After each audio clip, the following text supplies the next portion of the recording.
Sorry, perekam. Okay, so jadi ini saya nak highlight itulah, maksudnya saya nak highlight bahawa for the same property, kalau different dia punya type of compound, different lah equation dia. Macam ni khas untuk polymer repeat unit. Of course lah, orang yang researcher yang produce yang develop property model ni, kita kalau boleh nak hasilkan satu model yang generic lah. Betul tak? Satu model tu boleh pakai untuk semua contohnya. Itu yang terbaik lah. Tapi it's not easy. Susah nak dapat macam tu lah. Susah nak dapat satu model kita boleh predict untuk semua jenis chemical. Tak boleh, dia susah lah. Susah. Dia susah. Jadi sebab itulah for the same property, different equation lah, model can be found lah. Macam contoh ini untuk polymer repeat unit macam ni lah. CE ni apa? Cohesive energy of the polymer repeat unit. And VA is the volume volume of amorphous polymer. Okay, and then according to this database, property prediction software, kita boleh dapat nilai. Kat sini ni macam mudah lah, dia terus bagi kan. Tapi sebenarnya hakikatnya nak cari data tu bukan senang lah. Okay, and then if we know this input, dah masuk saja dan kita boleh terus dapat dia punya jawapan lah. Okay. So sebenarnya tak susah lah nak apply property model ni. Tak susah. Cuma ada setengah model tu kalau dia complicated tu mungkin nak faham tu je lah. Susah.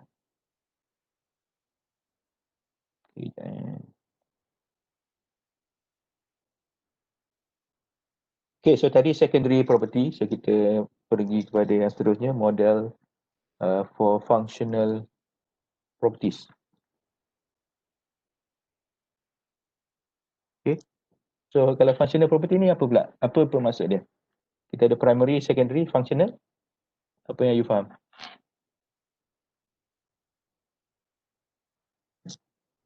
Of compound properties. Okay, so it's a one type of a pure compound property. Betul. Mana pure compound ni kita ada primary, secondary, functional. Lagi? What else can you say about functional property?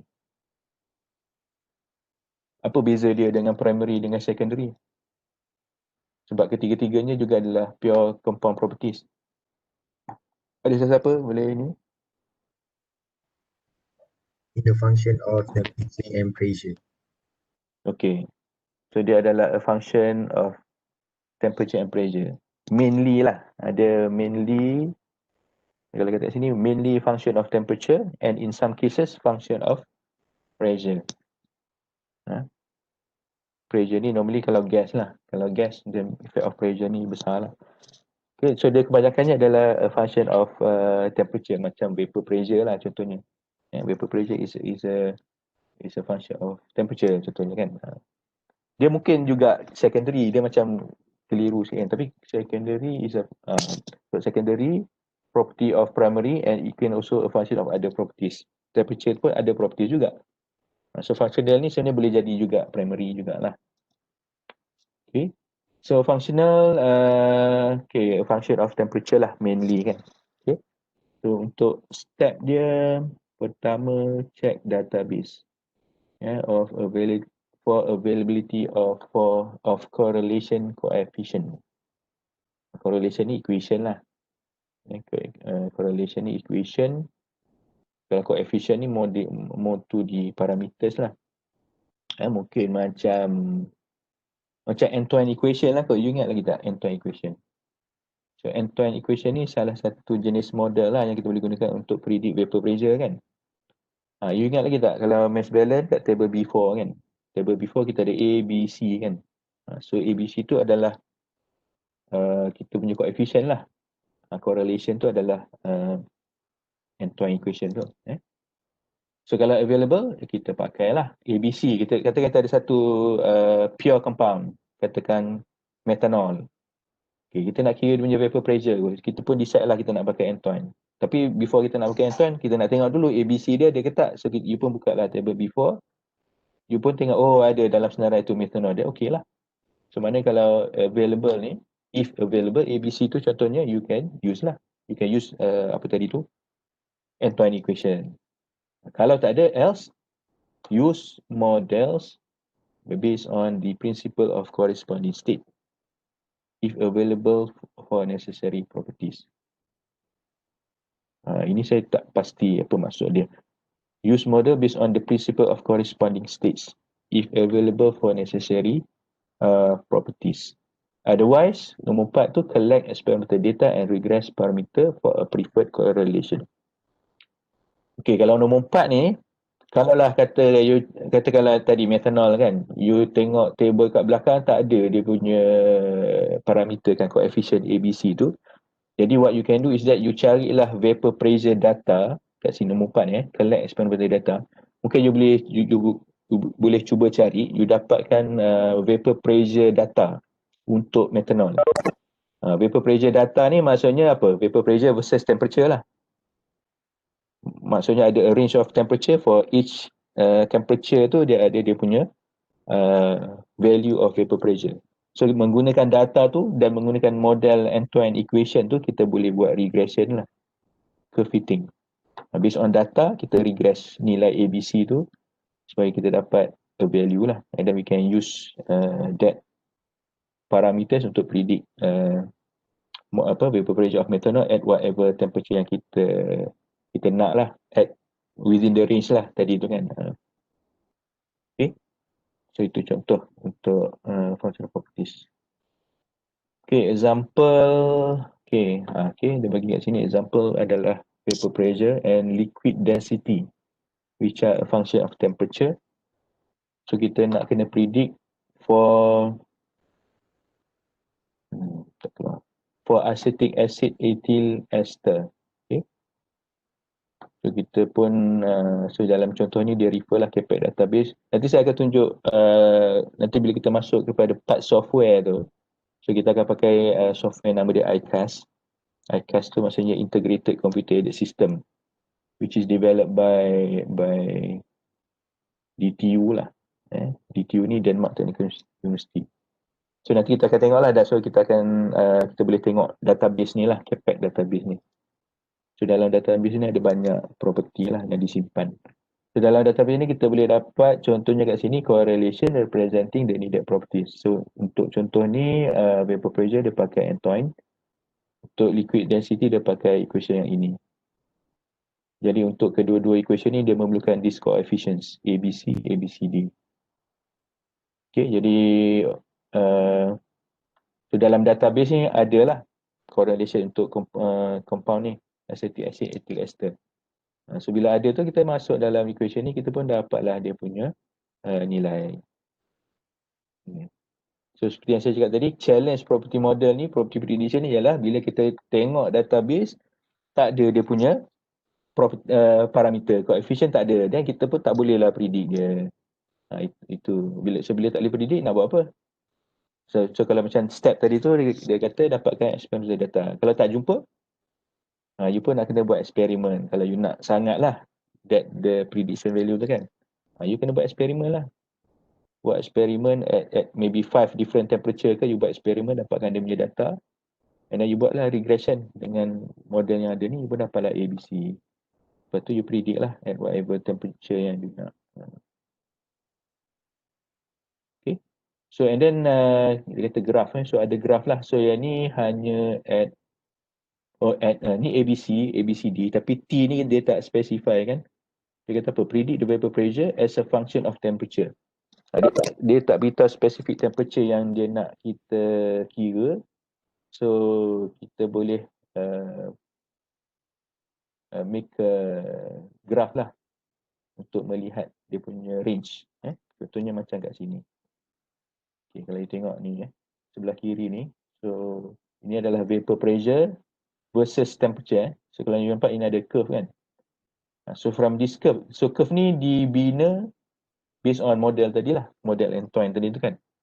Mana at ketika dia masuk temperature, nak conteng dia tak ni pula.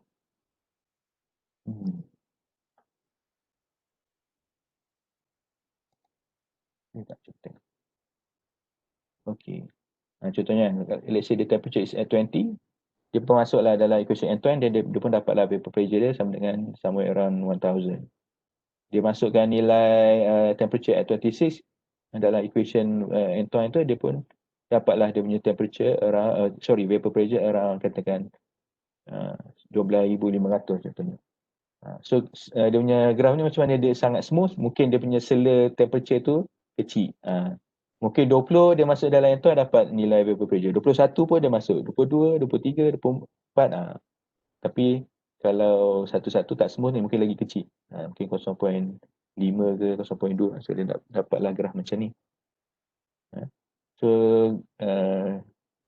this is another way jugalah kita nak dapatkan property kan from illustration kan, graphical punya. So daripada graf ni pun kita boleh senang je. Tak perlu nak kira-kira tekan calculator kan. Just cari je mana dia punya, kata kita nak tahu at 43 ke contohnya. You pun just lukis garis lurus kat sini. Pergi ke kiri. Dan you dapatlah dia punya vapor pressure. So yang kanan ni sama jugalah. So dia dapat a function lah. Mana-mana liquid density is a function of temperature sini. Okay. So ini functional property.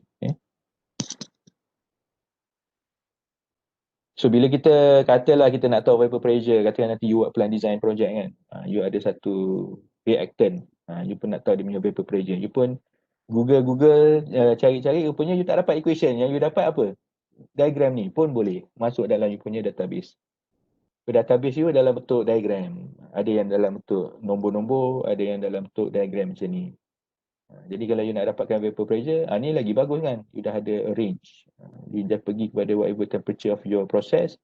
Naik atas ni pergi ke kiri dapat nilai. Okay, so this is another way to building your database lah. Kadang-kadang ada berlaku kadang-kadang kita tengok kat Google, kita do literature search kan, kita tak jumpa equation dia. Mungkin it's not a common punya property ke apa kan, not a common punya model ke apa. Tak nampak, dia tak reveal dia punya model, tapi dia reveal dia punya result saja contohnya. So kita boleh pakailah yang ni. Okay, next. Ni when correlation are employed. Correlation ni yang ABC tadi lah contohnya kan. M-time equation tu contoh correlation. Coefficient dia ABC kan. So always check the correlation limits. Contohnya macam kita boleh tengok balik gambar tadi. Okay, kalau you tengok diagram ni, so what is the range of temperature? Boleh tak siapa beritahu saya? Untuk vapor pressure ni, what is the range of temperature? 20 hingga 50. Okay, 20 hingga 50 lah. So that's the range of temperature yang mana kita galakkan untuk you pakai M-time ni. You nampak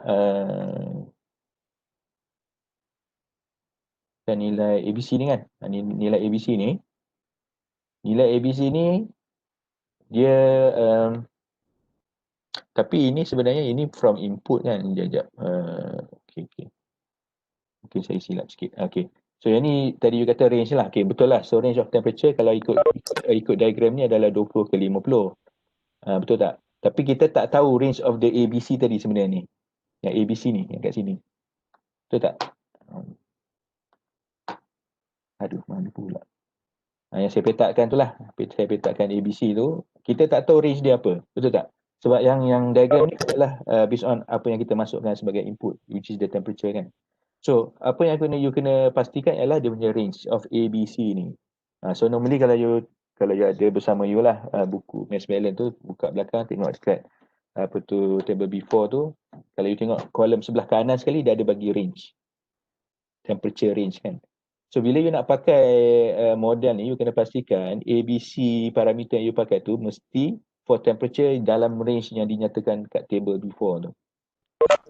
Jadi kalau dalam diagram ni katakan 20 hingga 50 ni, range yang ada kat di slide ni, kalau range 20 hingga 50 tu is within the range yang dinyatakan dalam table tu, okay. So maknanya what we are doing here is interpolation. So digalakkan kita buat interpolation lah. Betul ni kan. Always check the correlation limits and extrapolation beyond the limits.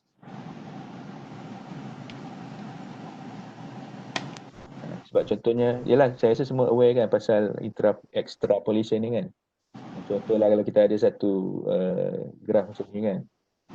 Di sini Y, sini kita ada X kan. Mungkin dia punya behavior macam ni kan. Behavior dia macam ni. Okay. And then this is the range. Kan. Katakan sini X2, dan sini X1 kan. So this is the range kan, betul tak? Tapi ini you dapat model lah Y equal to kalau ni straight line je lah kan, MX tambah C, betul tak? For this range lah. For this range of X, the equation dia Y equal to MX tambah C. And then using the same model, you kata you rasa you nak extrapolate lah. Katakan X yang you nak mana? Katakan X yang you berminat sebenarnya kat sini, XU. Jadi you pun nak buat interpolation lah. Interpolation. So kalau interpolation apa agak-agak? Dia akan macam ni lah. Akan sambung lah ni kan. Alamak. Dia akan bersambung kat sini kan. Dia akan sambung lah. Lurus kan. So you punya prediction semua kat sini kan. Betul tak? Akan pergi ke sini. Kan betul tak? Betul. You akan dapat nilai Y kat somewhere here lah. Kan? Tapi kalau dia, if let's say the actual process sebenarnya berlaku begini. Sekejap. Saya ada masalah technical. What if katakan at this point dia bukannya dia punya actual behavior lah, actual behavior dia mungkin bila dia lepas X2 ni dia bukannya terus tapi dia jadi macam ni. So what will happen to our prediction here? Kita punya extrapolation jadi macam ni tau, value dia kat sini. Kita dapat Y. Tapi katakanlah sebenarnya after X2 ni the actual behavior dia sebenarnya macam ni, dia melengkung macam ni. So what will happen? So mana actual value dia kat sini kan? So what will happen? Akan ada error lah kat sini kan? Akan ada error between this range. Yang mana agak besar lah. Contoh lah. Ini saya bagi contohnya. Untuk kita kalau boleh elakkan extrapolation. Okay. So, alright. Okay, nombor 2 apa? Always try to check whether sufficient accuracy is provided within this limit. Ni boleh baca detail on the model lah. Mungkin dia akan cerita lah. Mungkin certain range okay, certain range tak okay. Mungkin dia akan cakap lah. Even though within the interpolation range kan. So when correlation are not available, try to check the estimate with experimental data when available.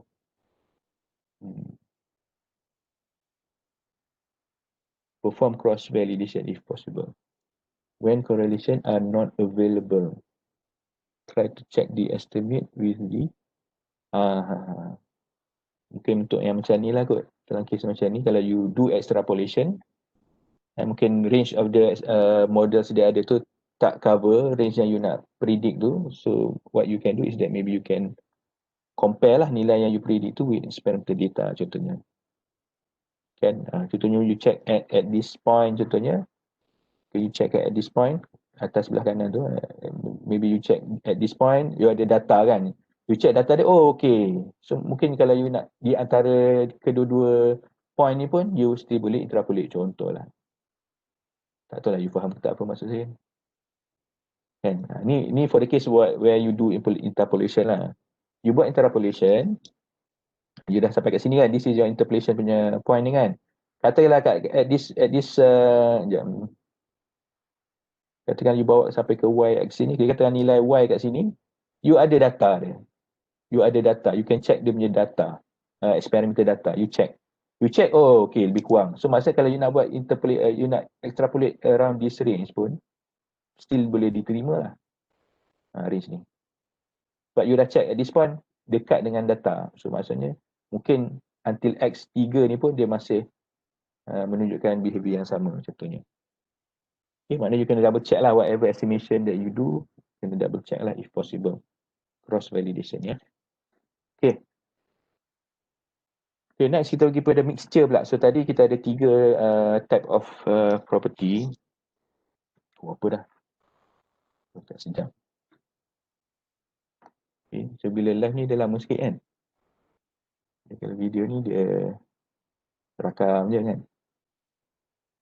So live ni biasanya lama sikit lah. Right.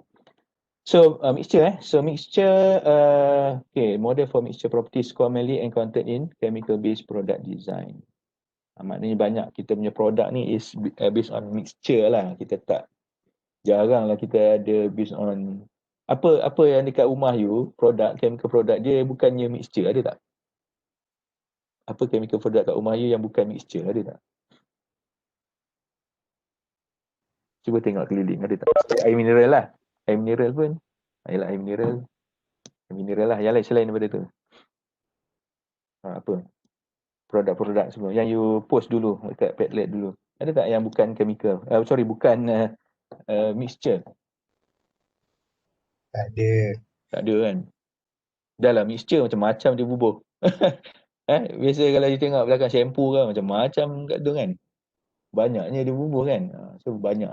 It's not common to have just a single pure compound lah. Apa ni? Dia buat sendiri. Okay, so commonly encountered. So untuk mixture pula ada dua pembahagian lah jenis dia. Property, kita ada functional property juga for mixture in specified space. Contohnya bulk density, enthalpy of mixture. So ini adalah functional properties. Dan yang kedua kita ada phase equilibrium related properties of compound in mixture. Contohnya liquid phase activity coefficient for species in mixture, saturation temperatures, bubble and dew point. So yang nombor 2 ni senang je, you revise balik thermo KK, itu je. Kita tak go detail. Nombor 2 tu phase equilibrium, thermo KK. Tapi thermo KK tu kita dalam syllabus kita kat UTM kita cover VLE saja, vapor liquid equilibrium. Bila kita bercakap tentang phase equilibrium ni ada banyak, ada liquid-liquid, ada solid-liquid, solid vapor. So yang lain basically maknanya kalau you tahu, you faham VLE, you should be able to understand the other phase equilibrium jugalah. Itu dia punya idea. Okay, tapi info tu semua ada dalam buku, kalau you ada buku teks lah. Sebab tu buku teks ada jangan jual. Apa yang you pakai textbook? Van Ness You pakai Van Ness kan? So jangan jual lah buku tu. Van Ness tu. Dalam buku tu you belajar VLE je, tapi dalam buku tu juga ada LLE, ada SVE, ada SLE, semua ada dalam buku tu. So you simpan lah untuk you pakai, untuk you baca ke apa nanti kan. Alright, okay, to calculate mixture property, pure component properties are needed. Ini biasalah. So untuk kita kira mixture, kita kena ada pure component properties. And then dia kata kat sini calculation with algorithm and equation solvers. So because bila bercakap tentang mixture property ni dia macam a bit complicated sikit nak kira. Jadi sebab tu it's better for us to use algorithm ataupun equation solver. Contoh macam Excel kan, Excel pun ada solver di sini.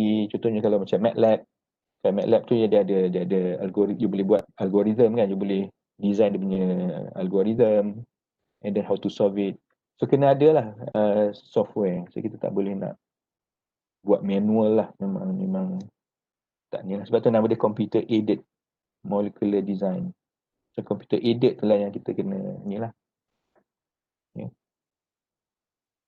Alright, so kita tengok a bit more specific functional mixture properties, compounds and their composition in mixture is known with phase identity. Kita tahu fasa dia jugalah. Compound and their composition in mixture and also their phase. Okay, at known temperature, pure compound property for each compound needs to be estimated. Ini untuk kita pure lah. So pure tadi ada 3 lah, primary, secondary ataupun functional. And then using a mixing rule. Mixing rule ni, okay, bulk property of mixture is calculated. Mixing rule ni satu rule yang mana kita dia beritahu kita macam mana kalau kita nak kira certain property untuk mixture lah.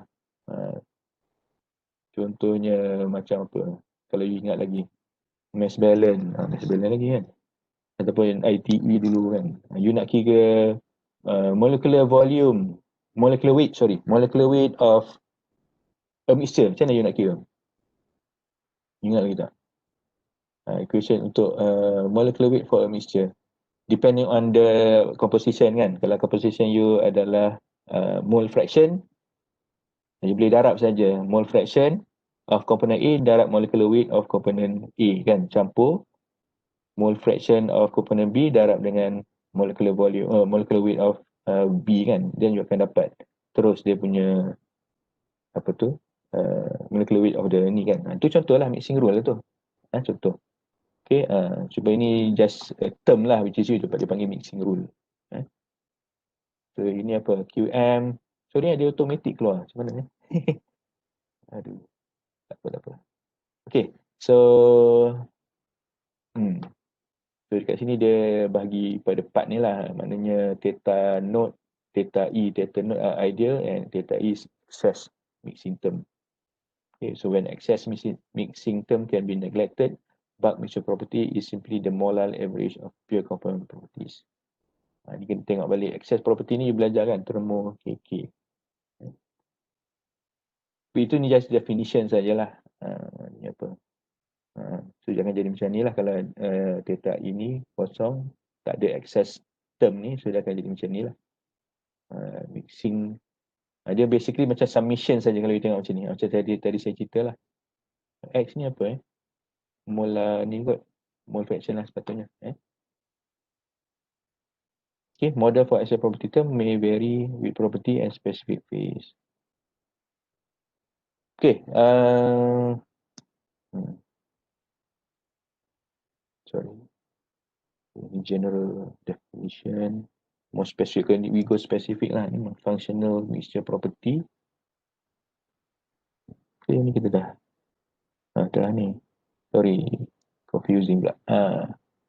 Next. Okay, so kita tengok yang second type. Tadi functional property. So now is equilibrium based mixture property. Yang ni seperti yang saya cakap lah, you kena baca balik termo KK lah. Okay, estimated when two or more phases are in equilibrium. Tapi yang saya cakap tadi dua saja. Vapor liquid dua. Solid liquid dua. Liquid dua. Kita ada juga yang lebih daripada dua lah. Tapi kita tak belajar lah kan. It's more complex. VLLE contohnya. Tu ada tiga lah. VLLE. Okay, so kita pakai this isofugacity criteria lah. Yang ni kena tengok termo KK. Kan kita start with the isofugacity criteria kan. Kalau chemical potential kan kita start bila kita nak derive equation tu.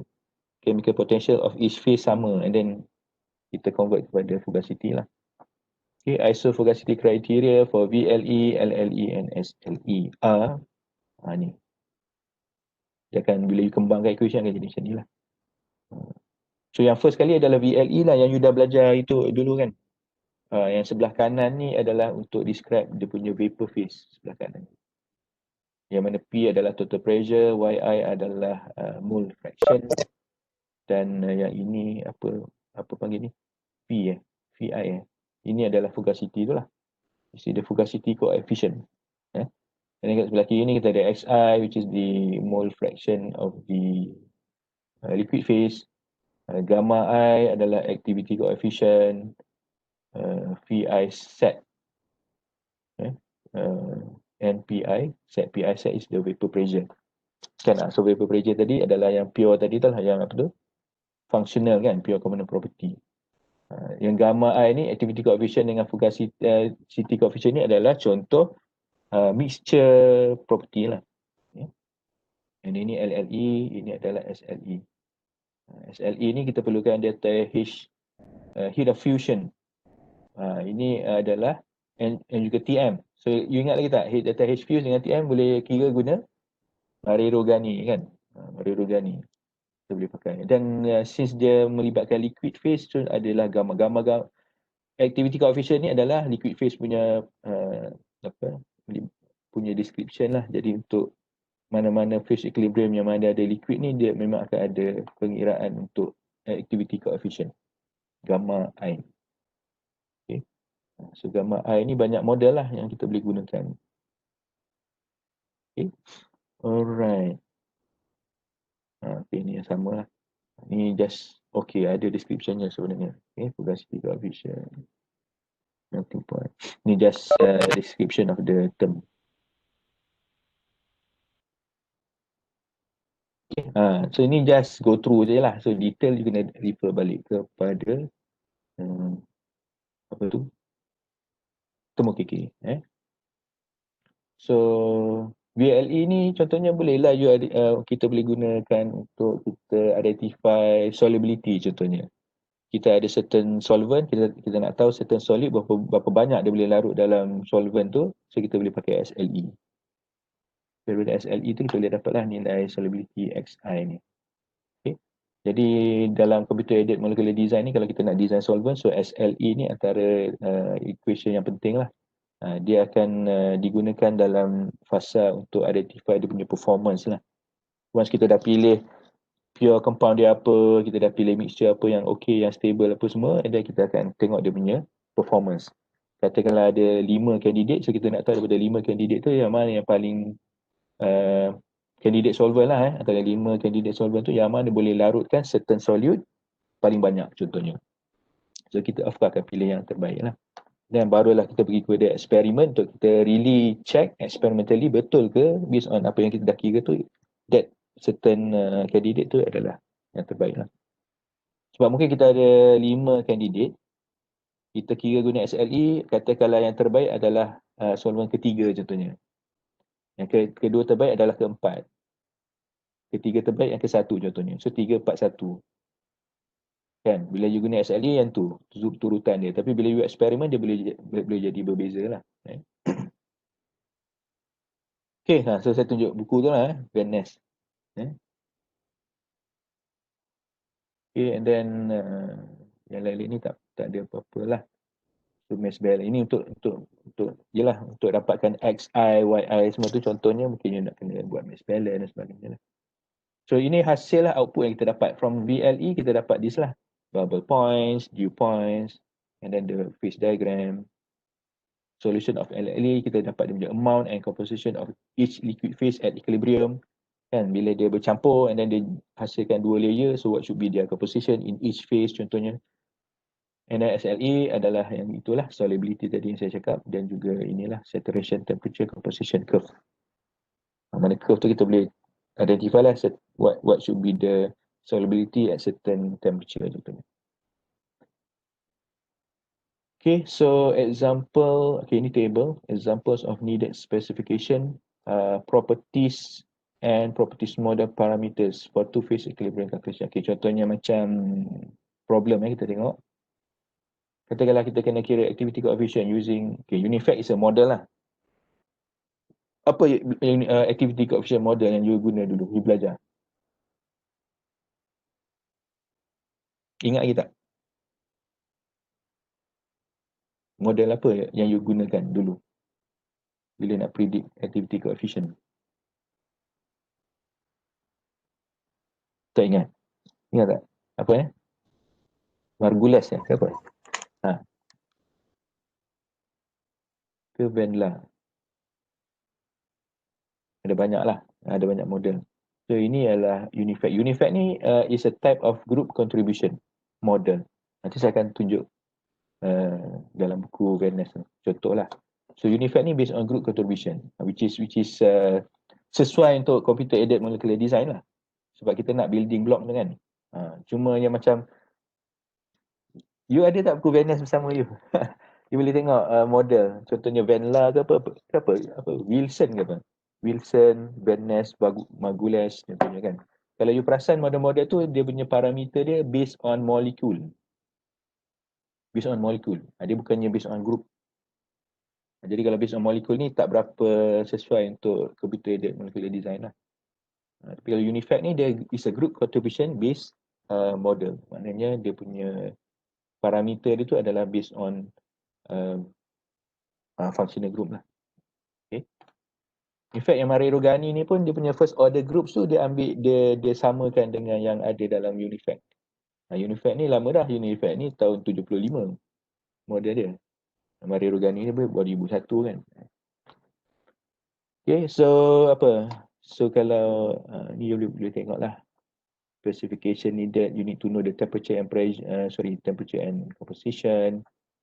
Then menggunakan apa ni, GE model parameters, dan kira dia punya output dia adalah activity coefficient. You boleh tengok lah yang ni yang first two is VLE lah. And liquid phase stability ni mungkin LLE lah.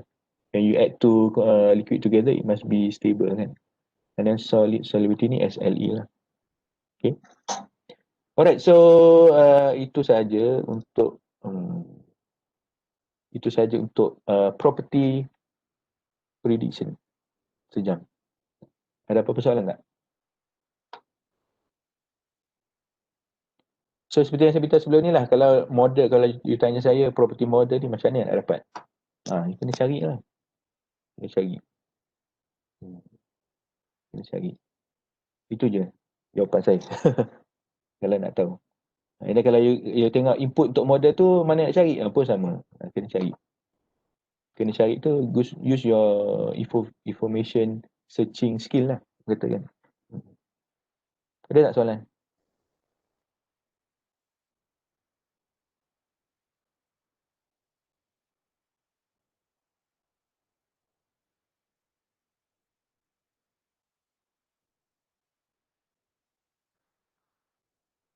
Ada tak soalan?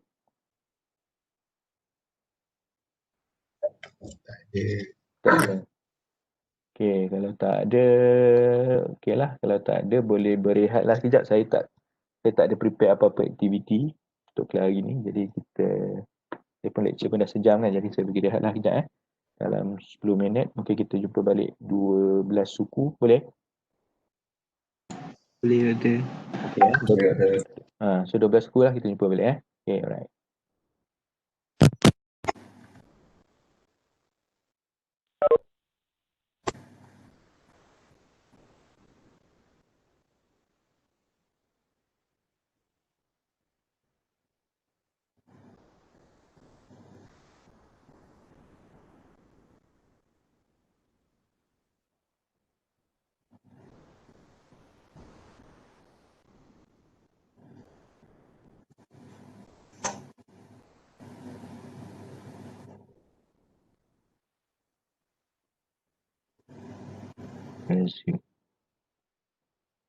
Okay, saya nak share model Unified tadi tu.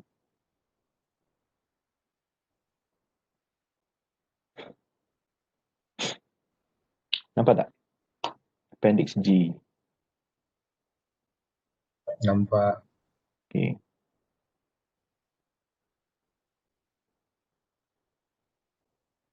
Okay, so yang ni adalah Unified model, kita panggil dia. Unified model ni digunakan untuk predict activity coefficient yang mana bergunalah untuk vapor liquid equilibrium, solid liquid equilibrium, yang mana phase equilibrium yang ada liquid phase lah. Sebab activity coefficient ni adalah property untuk it's a mixture property, tapi dia adalah untuk phase liquid phase tu lah.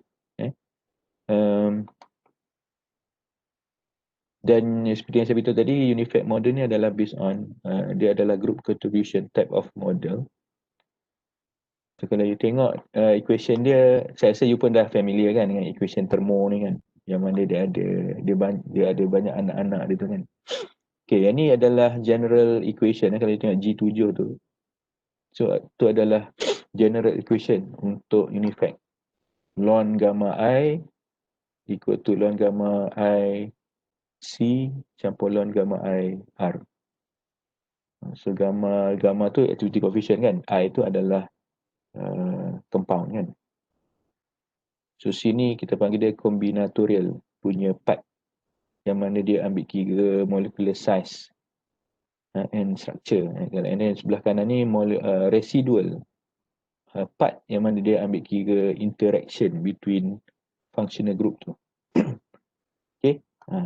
So ini equation dia lah, kalau you tengok ni ada equation dia punya anak-anak dia kan. Maknanya ln gamma IC ini equation dia, ln gamma IR ini equation dia. Yang mana yang kat atas ni kita ada JI, QI, LI apa semua ni kan. Apa benda tu semua kan. Itu adalah another equation lagi. Kita tengok kat bawah ni kan. Contohnya macam JI ni adalah apa? JI ni adalah yang inilah, this is the equation. RI bahagi summation of RJ XG. Apa benda tu kan. And then LI pula yang ini. And then SI yang ini pula. Jadi kita kena dapatkan dia punya anak-anak dia tu lah. Kan? So bukan apa, saya nak bagi you dokumen berkenaan dengan Unifact ni saya nak you baca lah nanti. You baca, you study, and then mungkin saya boleh bagi some example ke, dan you boleh try kira lah. Tapi of course you akan faham lah, saya rasa you akan faham bila you tengok equation yang banyak-banyak ni. You akan faham kenapa pentingnya kita panggil computer aided tu. Computer aided. Kenapa penting computer aided? Yang tadi kalau you perasan dalam slide tadi tu, video yang kita discuss tadi tu, kan, untuk solve mixture property ni kita memerlukan algorithm dan juga solver kan. Nak kira manual tu memang leceh lah. Leceh kan. Dia boleh nampak lah equation ni kan, macam-macam dia punya kecil-kecil dia tu. Sekejap kan ada R, apa R ni kalau you baca kat dia ada equation dia lagi kat bawah tu. Ada tak R? Okay, sebelum kita pergi ke R tu, okay, saya nak tunjuk ini table ni lah. Ni. Unifact. Okay. So saya nak beritahu kat sini, Unifact ni adalah khas untuk VLE sebenarnya. Untuk VLE system. Tapi sebenarnya dibuktikan bahawa kalau kita nak apply untuk SLE pun dia punya prediction dia okay, still okay. Maksudnya kenapa dia kata Unifact VLE? Sebab parameter tu diperolehi hasil daripada regression dengan data VLE. Dia guna VLE data untuk regress parameter. Sebab tu dia ada panggil Unifact VLE. Tapi parameter yang diperolehi apabila kita regress dengan VLE pun kita boleh pakai untuk SLE. Ni contohlah. Okay, kalau you tengok kat sini dia ada main group, dia ada subgroup. Ni dia ada nombor, setiap main group dia ada nombor. So main group number 1 dia panggil CH2. So ada main group ni dia ada subgroup, ada CH3, CH2, CH dan juga C. Ini kita ada yang nombor, dia ada group 2 tapi dia exclude. Mungkin sebab tak tahulah, mungkin dalam contoh tu dia tak ada group 2. Group 2 tu adalah untuk double bond, C double bond C. Kat sini dia tak tunjuk. 3 ni ada ACH. So saya dah beritahu kan, AC tu adalah karbon pada aromatic ring. So dalam ada subgroup dia. Ni parameter, kita panggil dia subgroup parameter table lah. Ni subgroup dia. Mana individual group apa dia punya property. Kat sini K ni dia punya just dia punya apa, index lah, index nombor dia lah. So kat sini untuk setiap subgroup ni dia ada RKQK. Ada RKQK ni. Kalau you baca kat atas ni dia ada cakap lah. RKQK dia ada cerita. Mana kat atas ni? Volume. Relative volume. Itu RK. Kalau QK adalah apa? Relative surface area. Dia adalah property of subgroup tu. So RK adalah berkenaan dia ada information on the volume of the subgroup. QK tu adalah dia mempunyai information on the surface area. Okay. So itu kita dapat from table lah kat sini. Mana untuk subgroup tu dia ada RK, QK dia. And then dia pun bagi example juga. Mana untuk setiap jenis-jenis group yang subgroup yang disertakan ni apa contoh-contoh molekul dan contoh description yang mana ada subgroup berkenaan lah. Contohnya lah kalau you keliru ACCH2 ni macam mana nak pakai? Dekat sini kan ACCH2, ACCH3. Macam mana nak pakai these two group? Dia pun bagilah contoh toluene. Toluene ni kalau you pecahkan dia boleh ada 5 ACH dan 1 ACCH3. Dan you akan nampak lah, oh itu that's how what is meant by ACCH. Okay. So kat sini lah you dapat faham lah kalau dia kata CH3CO ni macam mana dia punya dia punya sambungan dia tu. Ada double bond ke, ada single bond ke? Sebab ada juga yang tanya saya sebelum ni. CH3, C dengan O ni dia bersambung macam mana contohnya? Single bond atau double bond kan? So kita tengoklah example ni aseton. So kita pun tahu lah dia adalah double bond kan. Okay, dan ada banyak lah kat sini. So Marin Rogani pun dia refer yang ni jugalah. Tapi Unifact ni ada banyak version. Dia updated from time to time. Yang version yang ada ni adalah tahun 1991 lah. Okay, so from the subgroup parameter ni kita ada information on the RKQK lah. And then kita ada lagi table. Alamak, saya ingat lah pula. Ini nak menyengitkan ni. Rotate Rotate clockwise. Jadi apa? Okay, boleh pun. Okay, so tadi kita ada subgroup table lah. Okay, yang ni kita ada apa yang kita panggil sebagai interaction parameters. Kalau kita tengok sini, interaction parameters. Dia panggil AMK. Yang dia ada unit kat sini, dia kata Kelvin. Ni dia macam apa kalau you ingat? Table macam ni. Dia macam apa? Ingat tak yang you belajar pasal apa? Molecular representation tu kan? Ingat tak? Apa panggil table tu? Nak sebut pun susah. Table tu kan? Apa matrix dia panggil? Ingat tak? Table macam ni. Yang kita ada column, kita ada row kan? Yang mana ada list of the functional group kan? Betul tak? Fragment matrix, adjacency matrix, doktor. Betul. Adjacency matrix. Tapi itu untuk kita represent molekul. Dia samalah konsep dia macam ni. Cuma kat sini kita ada parameter lah. Maknanya contohnya macam CH2. Kalau you nak tahu apakah parameter untuk interaction between CH2 dengan ACH contohnya. So sepatutnya kat sinilah. Sini. So yang 61.13 adalah interaction parameter between CH2 dengan ACH. Mana konsep dia, bila kita ada satu mixture, let's say setiap katakan kita ada binary mixture. Binary ni ada dua komponen lah kan. Kita ada binary mixture, katakan A and B lah.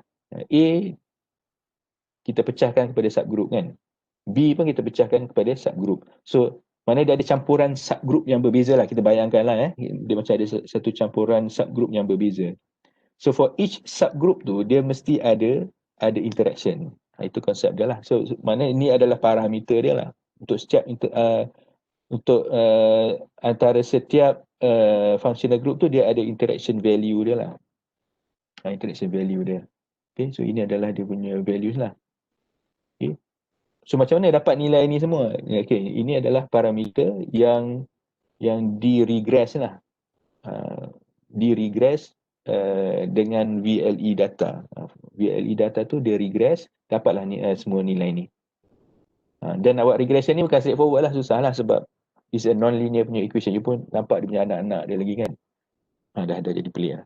Dia punya anak-anak equation lah. So it's not straightforward lah. You nak kira manual, it's not senang lah. Sebab tu kita memerlukan kuasa komputer. Kan? Okay, and saya tak expect lah you macam faham very detail macam nak buat ni. Belum lagi lah, ni saya just go through gitu-gitu lah. Mana saya nak tunjuk equation dia macam mana kan. And then apa yang input data, macam contoh ni adalah parameter.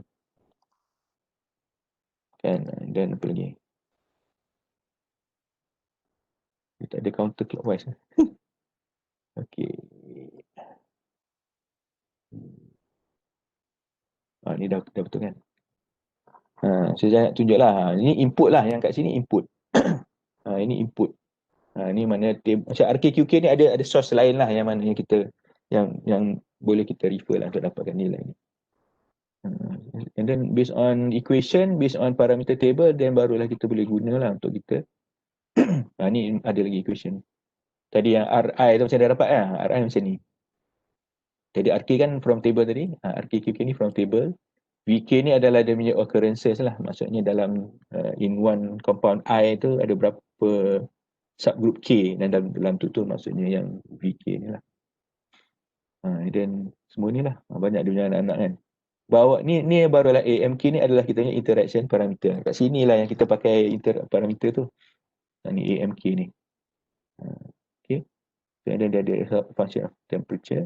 Bahagi dengan T ni dapatlah tau MK masuk sini, and then ni theta ni masuk sini dapat SK, macam tu lah.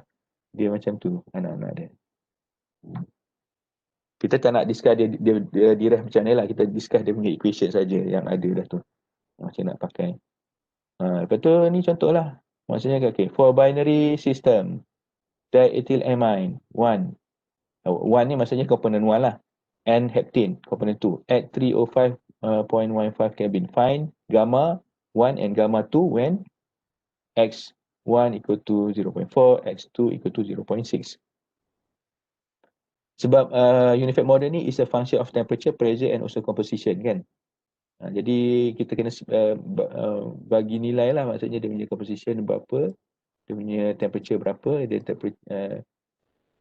untuk pressure dia assume at inilah atmospheric. So dia pecahkan lah dari ethyl amine and heptane ni kepada dia punya pecahan kan. Nampak ni. Ni adalah delta amine kan. So bila you nak pecahkan, you kena tengoklah table tadi. Apa group yang available. You tak boleh simply pecahkan suka hati kan.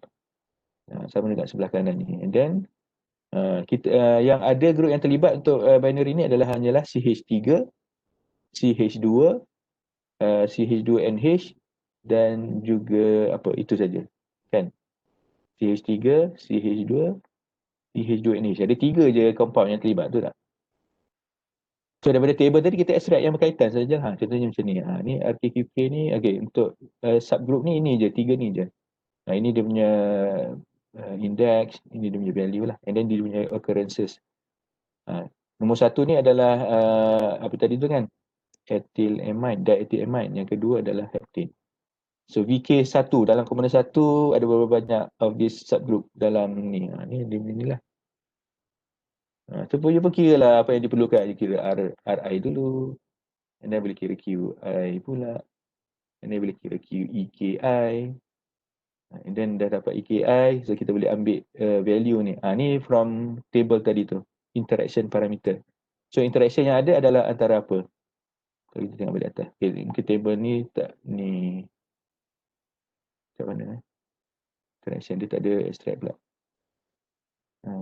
Tapi sebenarnya you boleh extract lah. Maksudnya you boleh daripada yang parameter table yang banyak tadi tu, you hanya reduce kepada 3 saja. 3 compound dan you tengok lah berapa dia punya interaction parameter kan. Tapi inilah nilai dia. So A11 ni, A12, A21, A22. Kenapa? Ataupun satu lagi A33. 33. Dia kosong sebab dia between, yang pertama ialah dia between the same type kan. Macam A33, 33 ni, A22 ni. Dan macam A12 ni kenapa dia sama dengan A21 sebab dia from the same main group. Maksudnya interaction parameter tu dia hanya tengok dia punya main group sahaja. Contohnya macam ni kan. Ni yang table ni kan. So dia lah saya tak pusingkan. Ni table tadi kan. So group yang you tengok ni adalah main group. Bukannya subgroup. So interaction parameter tu dia hanya tengok pada main group. So walaupun dia ada CH3, CH2, interaction antara kedua-dua subgroup tu kosong. Sebab dia is from the same family. So family tak boleh gaduh. Macam tu lah. Okay, ni saya go through je lah. Jangan risau kata macam apa benda unified ni kan. Tapi saya go through saja. Nak tunjuk you macam mana kalau nak predict phase equilibrium punya property tu is not that easy. It's not, macam memerlukan algorithm dan solver lah. Ni dah dapat A interaction parameter ni, bolehlah kira tau. Dah kira tau ni, bolehlah kira BI, beta IK dan seterusnya. Nantilah at the end kita nak nilai ni lah. Kan? Ni yang dia campur dua ni, yang kita unload kan dia, dapatlah dia punya gambar. Ni baru gambar. Belum pakai lagi dalam VLE equation kan. Ni baru dapat gambar. So kalau nak dapat, kan? Sebab yang VLE equation tu apa? Kalau ingat lagi. Dia punya equation. Boleh conteng dekat sini. PDF. Saya tak ingat conteng. Kalau ingat lagi lah yang tadi kan. YI VI P equal to apa? XI VI set PI set gamma I. Itu equation dia. Itu dia punya overall VLE ni baru activity coefficient. Okay, saja nak share lah sebab saya punya PhD on unified model. Jadi kalau nak sikit bercerita tentang unified. Okay, ada soalan tak?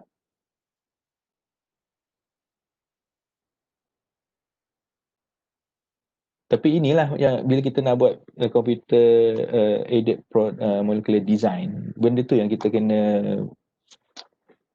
bergelumang, bukan bergelumang, dia benda yang kita kena take into account lah. Katakan kita nak predict SLE contohnya. So SLE ni dia ada liquid. So kalau liquid mixture tu adalah non-ideal punya mixture, then kita kena consider dia punya activity coefficient.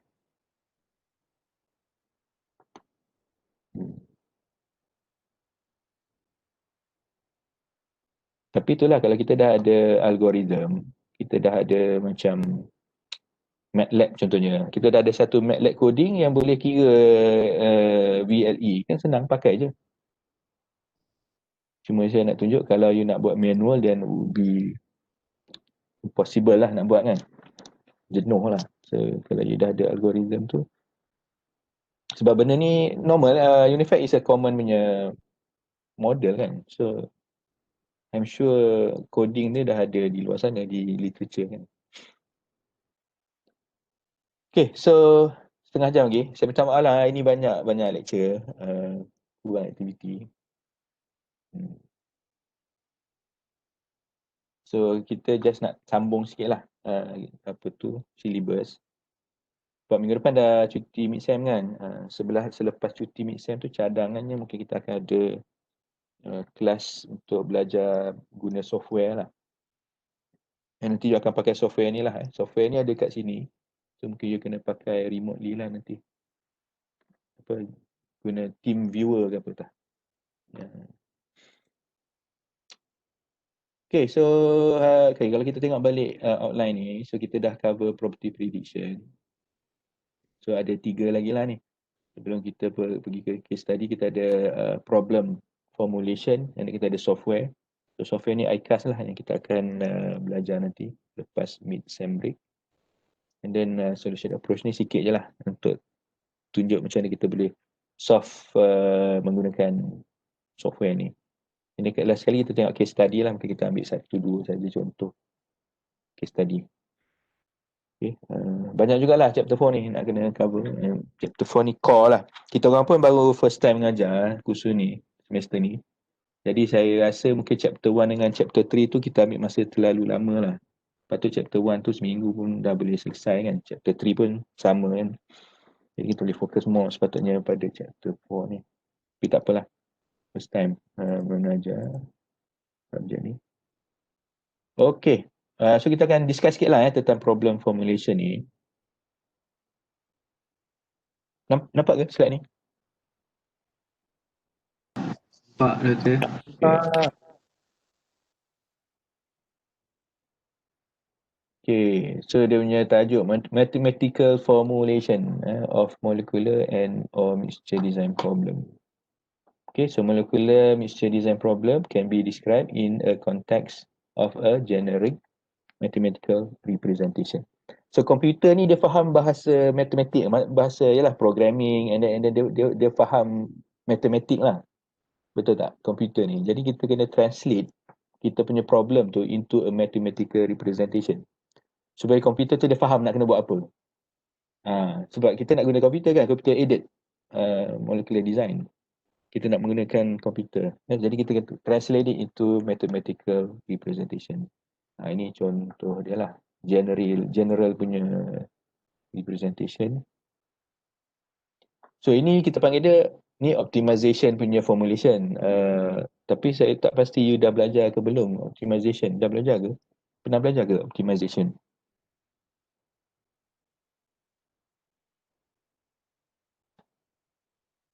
Mungkin siapa boleh respon. Ada belajar optimization? Ada kot. Ada? Numerical method. Kat mana? Numerical method. Oh, numerical method. Okey lah tu. Okay, you dah belajar optimization dekat numerical method. Dia sama lah tu. Mana kena recall balik ilmu numerical method lah. So kalau you tengok atas ni, kita ada FOBJ ni, kita panggil dia objective function. Objective function ni adalah satu equation yang mewakili apa yang kita nak capai lah. Contohnya macam kat sini max. Max ni kita boleh maximize ataupun kita boleh minimize. Katakan cost. Kita nak apa kalau cost? Mungkinlah kita nak hasilkan satu produk. And then of course lah ada related target property, related needs apa semua. Tapi the main thing about the product apa yang kita nak? Kalau cost, of course lah kita nak minimize the cost. Kan? So kita letak kat sini minimize. So adalah function yang related with cost. Contohnya. So kita nak minimize cost. So mungkin bila kita nak produce that, bila kita nak design that particular chemical, so dia akan pilih mungkin chemical yang murah lah. Yang murah tapi mungkin performance dia still menepati yang kita set contohnya. So, contohnya macam itulah. Mana kita penting sekarang ni ada, mungkinlah bila kita nak design satu chemical, kita nak chemical product tu kita nak dia performance sama seperti yang sedia ada dalam market kompetitor yang lain, tapi with a lower price contohnya. Dan kita bolehlah buat ini, formulation ni, minimize cost. Ataupun in other words, other way you boleh maximize profit contohnya. Adalah equation untuk profit kat atas tu. So you dah belajar, just revision lah. And then ST ni apa? Subject to lah.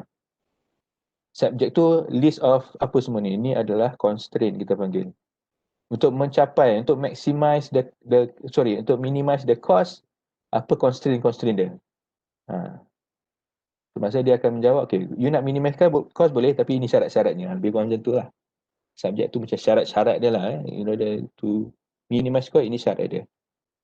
Performance mesti macam ni, ni mesti macam ni, ni mesti macam ni. So ini adalah formulation standard untuk optimization lah kita panggil. Dia mesti ada objective function and then subject to whatever constraint. Okay, dari segi apa maksud semua ni you boleh baca kot dalam buku kan. Kat sini X tu apa, vector of continuous variable, X, Y ni apa. Ni matematik sebenarnya lah. Okay. So dia ada melibatkan inilah juga, measured control variable. Okay. And the C itu adalah constant coefficient, vector of constant coefficient. So mungkin control variable tu akan didarabkan dengan satu coefficient and then added with a function. Okay. Ni Y ni apa? Y vector of binary integer variable such as unit operation identity, descriptor identity. Kadang-kadang bila kita nak buat pemilihan ni, kadang-kadang based on yes or no kadang-kadang kan. Ataupun based on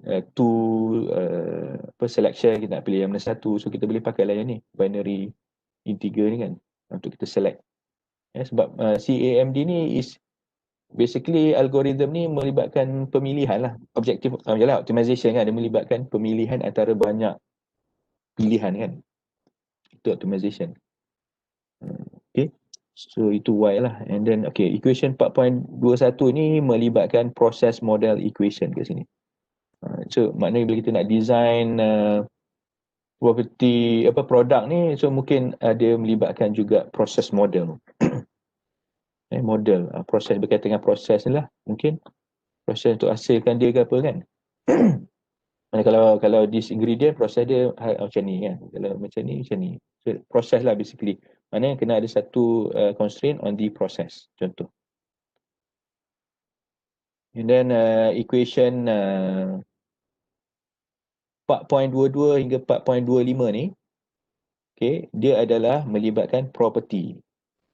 Yang theta 1, theta 2, theta 3 and theta 4 ni adalah property. Yang mana step 1 tu merujuk kepada primary property, secondary property, functional property, and also yang last sekali adalah mixture property. Dan property ni dia ada upper bound, kalau dia nak U1, U2, U3, U4, dan dia ada lower bound juga. So bound ni kena ada lah, contohlah kalau kita nak satu produk kita tu dalam liquid kan, yang contoh aktiviti tu kan. So dia mesti katakan proses tu berlaku at room temperature. So contohnya kalau melting point, so dia punya melting point mesti lebih rendah daripada 25 contohnya. So kan adalah satu constraint kat sini. Melting point must be lower than 0. Ni ataupun you bagi range. Must be below 25 and must be above berapa contohnya. Same goes for the boiling point contohnya. So maknanya bukanlah satu-satu, dia boleh jadi banyak lah. Mungkin untuk primary property ada banyak constraint dia kan. Okay, so dia is a function of ni lah, apa ni, theta kecil apa ni, V kecil. Okay, so it's a function of structure kan, macam-macam lah. Okay, and then 4.26, 4.27 ialah molecular and flow sheet feasibility rule. Molecular and flow sheet feasibility rule. Yang mana 4.26, 27 ni. Ni mungkin contoh yang kita boleh ambil adalah contohnya macam yang rule tu lah. Apa rule tu nama dia? Odell and Macchiato, kan kita nak tengok certain combination of functional group boleh masukkan feasible chemical ke tak, contohnya kan. Ataupun kalau you ada mixture, you nak campur, adakah dia stable or not, dia miscible or not. Kita tak nak dua compound bercampur, dia menghasilkan dua layer kan, dia tak bercampur. So itulah, so kita kena ada that rule juga dalam kita punya constraint lah. And then yang lain-lain ni adalah description sajalah. Apa maksud setiap satu BD tu apa. Okay. So fx tadi adalah apa? Linear or non-linear function of the objective function. Okay. So for process optimization, fx usually a non-linear function. So bila non-linear tu it's not easy lah. Kadang-kadang kalau guna komputer pun dia ambil masa juga. Bercakap tentang optimization ni, dulu kalau saya buat PhD ada kawan-kawan pun buat juga optimization. Optimization ni sampai kita nak kena buka komputer, kita run optimization, kita tunggu biar ada run. Balik rumah, hujung minggu kan, kata hari Jumaat, run, Isnin datang lagi pun tak tentu siap lagi, contohnya lah. Optimization. So non-linear lah, kalau non-linear kan, it's not that straightforward, easy lah. Tapi of course teknologi komputer makin lama makin cepat kan. Kita pun ada sekarang ni ada quantum computer sekarang ni. Dia dah ada ke belum saya tak pasti, tapi antara yang terkini lah quantum computer. Okay, apa? Okay, so tadi tu basically adalah general formulation. Kalau you tengok yang ni kan, yang dalam petak kuning tu adalah general lah. So tak semua type of proses atau problem kita perlu pakai semua lah. Ni contoh adalah classification. Dia kata kat sini, many variation of this mathematical formulation may be derived to represent different molecular mixture design problem. Different molecular mixture design problem. Contoh, ni contohnya yang pertama, kita ada apa yang kita panggil sebagai the selection problem. Okay, so saya nak you refer pada buku lah sebab benda kat sekarang ni kat slide dia refer to the equations. So sebab kat dalam paparan ni tak ada slide. Tak ada yang tadi tu. Saya boleh tutup ke.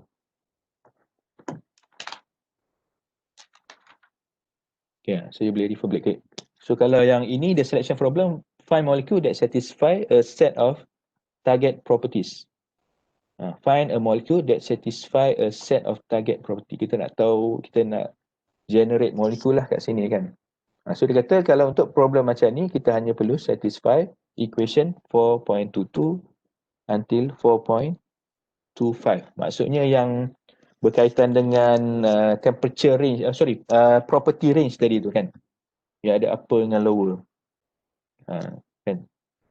So maknanya based on that ni constraint, what should be the molecules. Itu kita panggil selection problem lah. Molecular structure generation is not necessary. Problem solved by simply searching with an appropriate database. May not necessary lah saya fikir. Find molecule that's maksudnya kalau if let's say we have a database containing a list of compounds with their properties, so based on constraint tadi tu kita dah boleh identify what is the type of what the molecules yang satisfy lah. Maksudnya tak semestinya nak kena buat structure generation lah. Sebab kita tak ada constraint lain, kita hanya that constraint saja, property constraint saja. Jadi kalau kita ada database pun dah cukup dah sebenarnya. Okay. So type apa lagi? Kita ada selection design. Tadi selection saja kan, ni kita ada selection design problem. So dalam case ni sebab dia ada design punya part tu, so kita generate structure lah. So maknanya bila kita generate structure from building block tu lah kita panggil design lah, maksudnya kat situ. Kita design.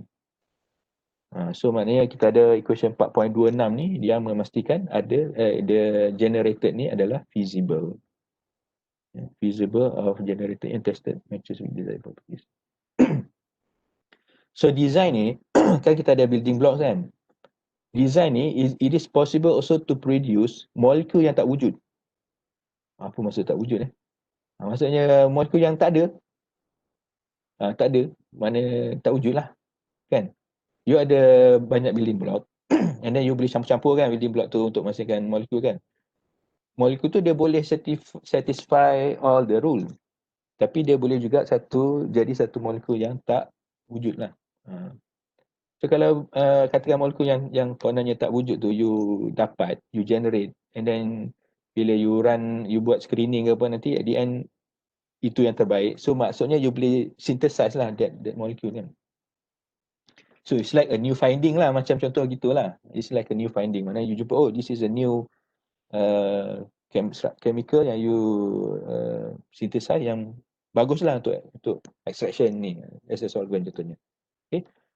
Alright, so apa lagi? So most common lah. Okay, dia kata this is the most common problem lah, CAMD. So bila kita ada generation of structure, kita panggil dia design lah.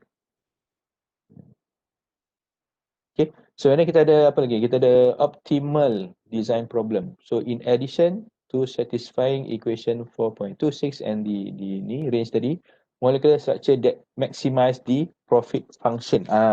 So now dia include pula objective function. Yang mana objective function tu adalah berkenaan dengan profit. Dia ada satu equation berkenaan dengan profit. Kan? So profit tu kita nak maximize. So dia akan generate the molecule structure yang mana dia punya harga adalah yang memberi pulangan yang baik lah. Yang murah lah patutnya kan. Dia opposite lah, cost ni dengan profit is opposite kan. Okay, dan kita ada apa lagi? Kita ada the process product design problem. A feasible molecule need to satisfy process related specification. Mana proses ni pun dia ada juga. Tadi tak ada proses kan. Tadi kalau you tengok, it's just the design problem, selection design, optimal design. Baru masuk design ni kita ada proses. Kita ada satu term kat sini, proses product. Barulah kita masukkan equation 4.21 tu yang mana berkait dengan proses.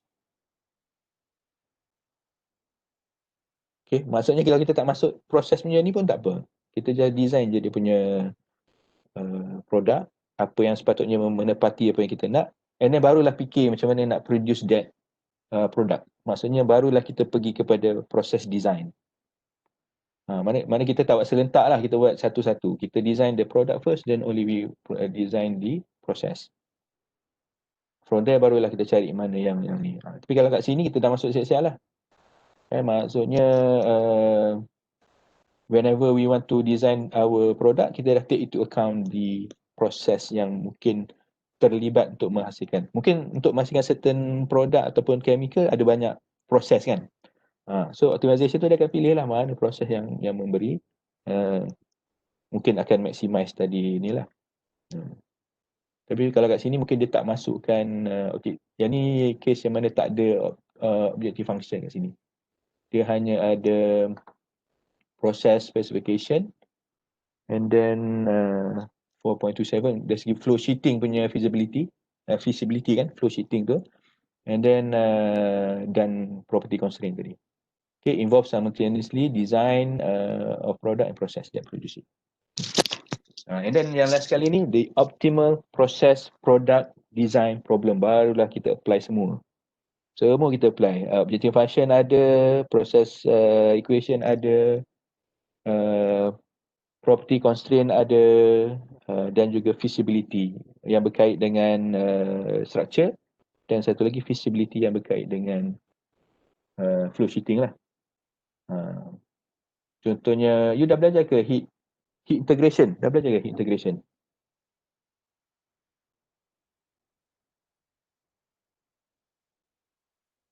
Dah masuk tak topik heat integration kat plan design?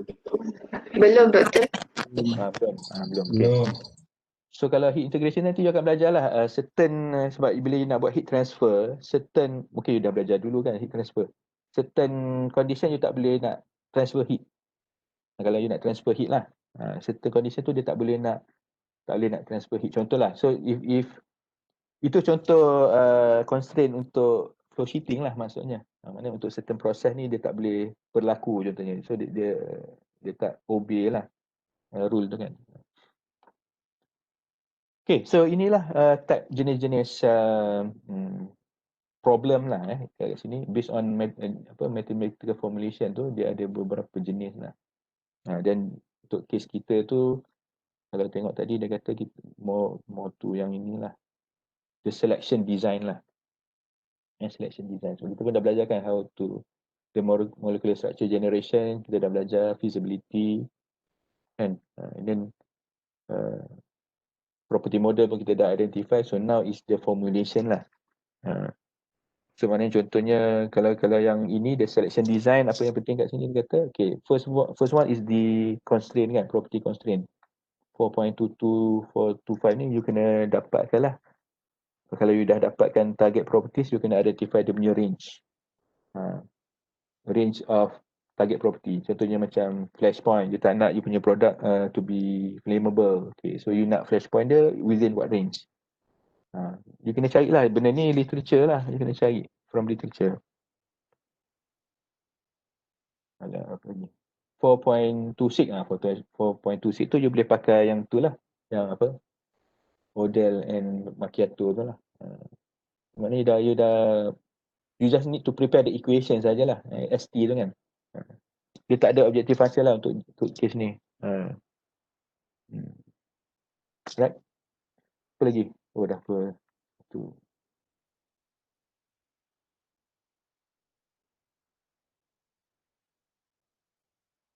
Okay, ini a bit more detail on the mixture design algorithm. Okay. It employs decomposition method. Design problem is decomposed into 4 sub-problem. Okay, so ini step dia lah. First kita ada problem definition as usual, and then kita list, kita prepare kita punya database, identify the models and constraint, and then temperature ke apa. Betul kita ada level 1 kat situ lah. Level 1, so input dia adalah N mixture. Let's say there are many possible combination of mixture contohnya, based on kita punya pure component properties, pure component species yang ada mungkin dalam database kita. Kalau kita nak design mixture kat sini kan, so N mixture ni kita boleh decide lah nak binary ke, ternary ke kan. So level 1, apa yang kita kena buat ialah kita kena check dia punya pure component constraint. Maksudnya katakan dalam mixture tu kita ada A and B, so kita kena tengoklah A constraint dia lepas ke tak, B dia punya constraint lepas ke tak. Kemudian ada step 1.1, preliminary screening based on pure component properties. So N mixture ni ada banyak mixture yang mana combination of many different compound. So level 1 ni dia akan check property setiap satu tu. So siapa yang pasport dah mati, contohnya dia akan screen, dia akan buang.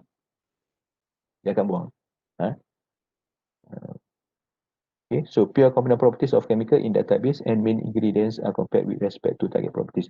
MI ni main ingredients, ini kalau katakan dalam mixture tu kita nak benda tu ada. Kita nak satu compound tu sentiasa ada. Kita just cuba nak cari apa padanan dia je. Improve further contohnya. Okay. So ada initial screening lah to perform to remove compound unlikely to present in the blend. This step is applied only for linear target properties. For the remaining compound or feasible binary mixture are generated. Okay. So mana pure compound property yang tak penuhi spec dia akan buang siap-siap dah. And then dia kata kat sini is applied only for linear target properties. So maksudnya property model untuk predict property tu adalah linear model contohnya. Contohnya macam Murray-Rugani lah. Murray-Rugani is an example of a linear model lah. So contohnya macam tu. So kenapa kita buat macam ni dulu? Supaya kita dapat remove dulu lah. Kita remove dulu mana yang pure compound dia tak okay, kita remove dulu. So dia akan reduce kita punya number of candidates. So that nanti level seterusnya kita tak perlu kira banyak-banyak. Walaupun memang komputer tu yang buat, tapi kalau banyak sangat, komputer tu pun ambil masa juga. Dia nak mengira kan.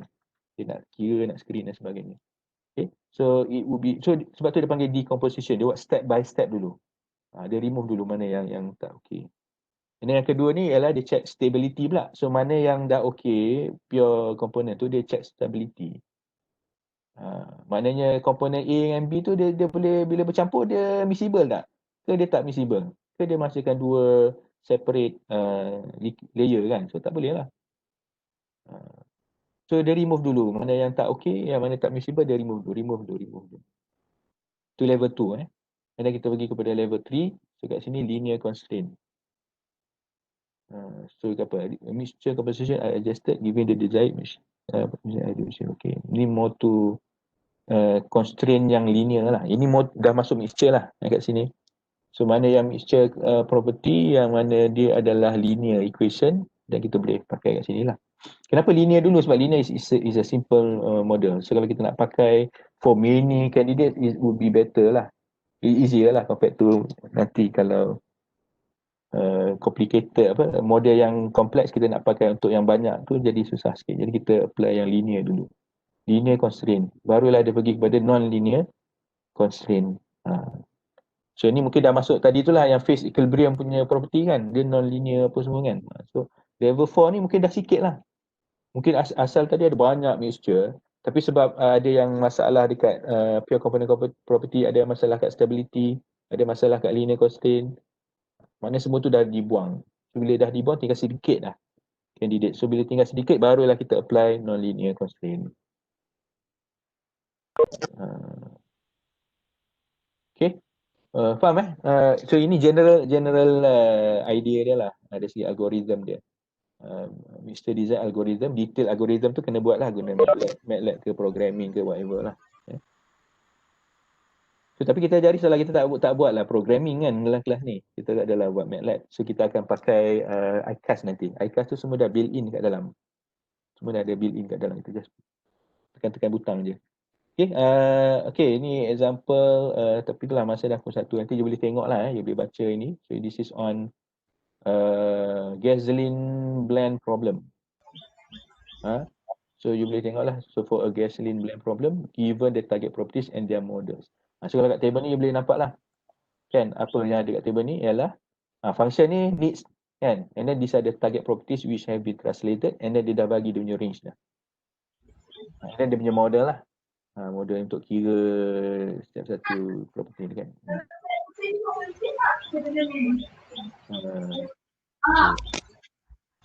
Okay, and then formulate a mixture design problem to determine the mixture using linear property model. Solution dia lah. Ni baru kita belajar tentang formulation baru, belum solving lagi. Ni dia punya formulation lah, dia boleh baca. Okay, sebab masa dah pukul 1, saya tak nak makan masa banyak. Nanti boleh tengok benda ni ada dalam buku. Dan ada satu lagi lah. Ini non-linear. Tadi apa linear ni linear properties. Dia buat itu dulu, baru dia pergi kepada non-linear. Okay. So you boleh tengok nantilah.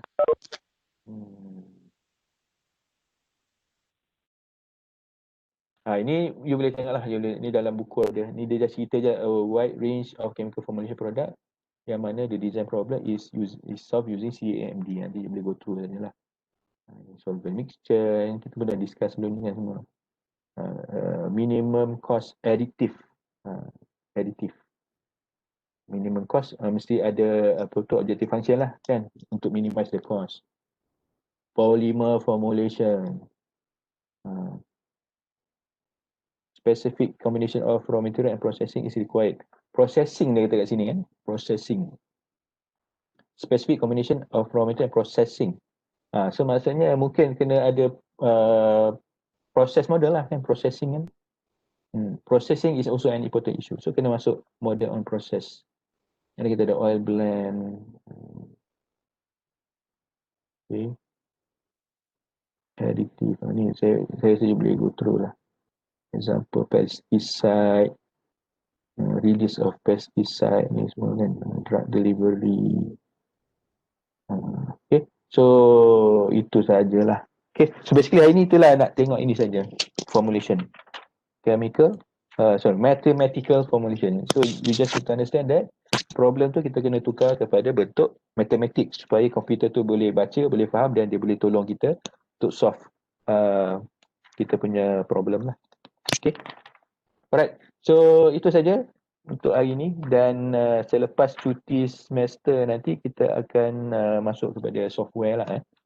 So, yang mana kita akan pakai iCast. So dalam buku ni semua kalau you tengok semua akan ada dalam iCast nanti lah. Okay, once you dah ada iCast nanti senang lah untuk you gunakan. And then once kita dah belajar guna software, kita akan belajar cara macam mana nak apply dalam satu case study, contoh case study untuk kita solve lah, untuk dapatkan, untuk design lah kita punya produk. Okay. Alright, so ada apa-apa soalan?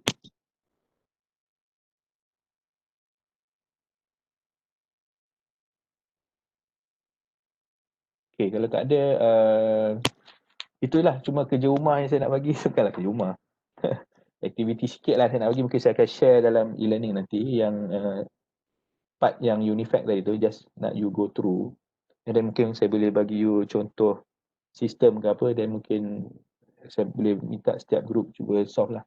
Simple saja. Just untuk you punya ni lah. You pun untuk you dapatkan gambaran lah sebenarnya macam mana kalau benda yang melibatkan phase equilibria ni, calculation dia macam mana bentuk dia tu. Okay, itu sahajalah. Khamis, kita ada kelas yang Khamis ni? Khamis ni ada kelas ni. Saya ingat Khamis ni kita tak ada kelas lah kot. Boleh tak? So basically saya minta you buat yang exercise tu je lah untuk Khamis ni.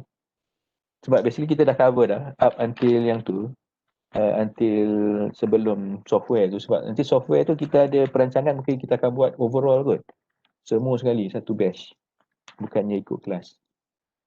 So kita akan buat overall. Jadi kena seragamkan semualah. So, kalau buat Khamis ni saya tak sempat. Boleh tak? You dengar tak ni? Dengar Doktor. Dengar Okay. So boleh So Khamis ni kita tukar kelas kita kepada, saya bagi exercise tu lah untuk you buat. Kira macam assignment jugalah. Untuk minggu ni kan dalam tak ada assignment. Boleh Boleh. Okay. Alright, okay. So kalau okay, so thank you very much for today. Sorry kalau lecture panjang sangat. And I wish you have a nice sem break lah. Okay, thank you. Have a nice day. Thank you, Doktor. Okay. Okay.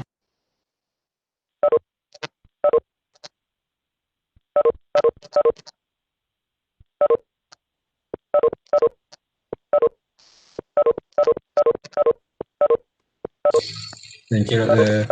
Sama.